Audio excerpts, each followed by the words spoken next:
Hello, everyone. I'm Liang Shunkin. I am glad to share our work here. The title of our presentation is Camera Calibration Using a Collimator System. The corresponding author is Guanbang Lei. I will cover our work in 5 main parts. Camera calibration is really important in photogrammetry and 3D vision. Even though many researchers have studied this, we still face challenges. For example, poor lighting makes calibration difficult, and calibrating in the field often requires large targets. Also, long-range cameras need a large space for effective calibration. In this presentation, I want to present a new approach to calibrate camera using a collimator system. Our method is simple, it only needs the camera to view a pattern from our collimator at 2 or more orientation. We discovered that the movement between the calibration target and the camera follows a spherical motion model. This insight allows us reduce the number of parameters to be estimated. Finally, using this spherical motion model along with the planar homography constraint, we developed 2 solvers, a closed-form solver for multiple views and a minimal solver for 2 views.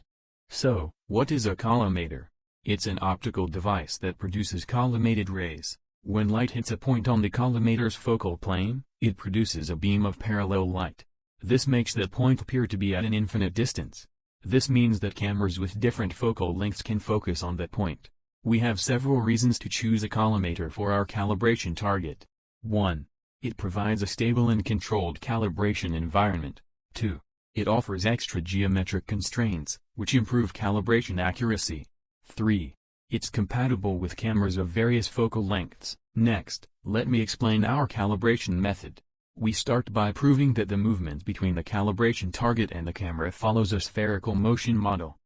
Based on the collimator's optical properties, we notice that any 2 points on the collimator's reticle maintain a consistent angle when they are captured by 2 or more cameras. We call this angle invariance. Now, we fix the camera and move the calibration target. From the angle invariance, we can get an equation. We prove that the calibration target can rotate around the camera freely, but there's no relative translation.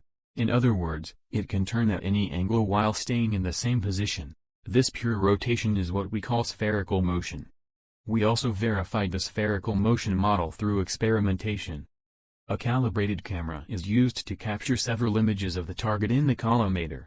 Then we applied the PNP solver to find the target's position and orientation relative to the camera.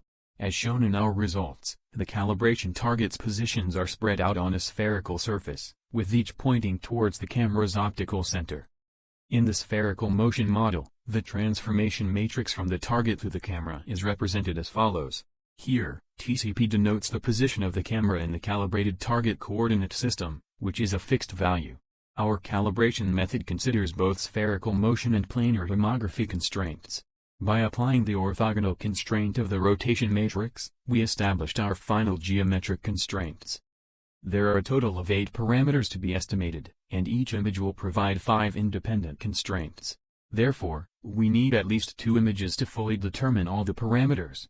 Given n images, we set up a linear equation system about W and A. W is the vector of intrinsic parameters and A is the vector of TCP. There are 11 unknowns. When n is greater than 2, W and A can be solved linearly. When using just 2 calibration images, we applied a hidden variable technique for resolution. Finally, bundle adjustment jointly refines the camera intrinsic and motion parameters.